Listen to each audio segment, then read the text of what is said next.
सभी किसान भाइयों और बहनों को। जैसा कि हम सब जानते हैं कि पोषण वाटिका आज हमारे ग्रामीण क्षेत्रों में क्यों बहुत ज़्यादा ज़रूरी होती है और किस तरह से उनको लगानी होती है, तो इस विषय में आज हम डॉक्टर रिया मैम से चर्चा करेंगे। नमस्कार किसान भाइयों एवं महिलाएं, मेरा नाम है रिया ठाकुर और मैं वैज्ञानिक उद्यानिकी कृषि विज्ञान केंद्र छिंदवाड़ा में पदस्थ हूँ। तो जैसा कि सर ने बताया, आज हम बात करने वाले हैं पोषण वाटिका के बारे में। तो सबसे पहले मैं ये बताना चाहूँगी कि हमारे जीवन में पोषण का बहुत ही ज़्यादा महत्व है। पोषण हमारे शरीर की ज़रूरतों के अनुसार जो हमारे द्वारा लिए जाने वाला आहार है उसे हम पोषण कहते हैं।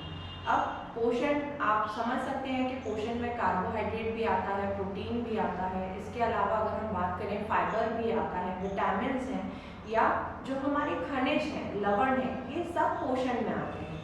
तो पोषण वाटिका जिसकी हम बात करने वाले हैं, तो पोषण वाटिका का मतलब वह स्थान होता है जो हमारे घर के आसपास हो और जहां हम वनस्पति जैसे कि फल, सब्जी या कुछ ऐसी औषधीय फसलें जो हमारे घरेलू उपयोग में, जो हमें रोज़मर्रा में ज़रूरत होती है, तो ऐसी चीज़ों को अपने घर के आसपास उगाने का ही जो अर्थ है, या जिसे मैं बोलूँ तो उसे ही हम पोषण वाटिका कहते हैं। अब सबसे पहले मैं आपको ये बताना चाहूँगी कि पोषण वाटिका के लिए आप किस स्थान का चुनाव करें। तो स्थान चयन जो होना चाहिए वो, जैसे कि आपको विदित है कि पोषण वाटिका का सारा काम जो हमारी महिलाएं हैं, जो हमारी ग्रामीण बहनें हैं, वही करती हैं, क्योंकि उन्हीं को अपने घर के लिए सारी सब्जियां उगाना होता है और घर चलाना होता है। तो सब्जियों की देखरेख करने के लिए सबसे पहले ऐसा स्थान का चुनाव होना चाहिए जो हमारे घर के नज़दीक हो, क्योंकि हमारी महिलाओं को वहाँ पर कार्य करना है।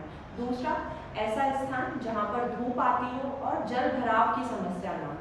तो इस तरीके के स्थान का हम चुनाव करेंगे। और साथ ही जल व्यवस्था, क्योंकि जो हमारी पोषण वाटिका है वहाँ हमें सिंचाई करने के लिए जल की उपलब्धता भी ज़रूरी है। तो ऐसे स्थान का चुनाव करें जहाँ हम आसानी से जल की व्यवस्था बना सकें।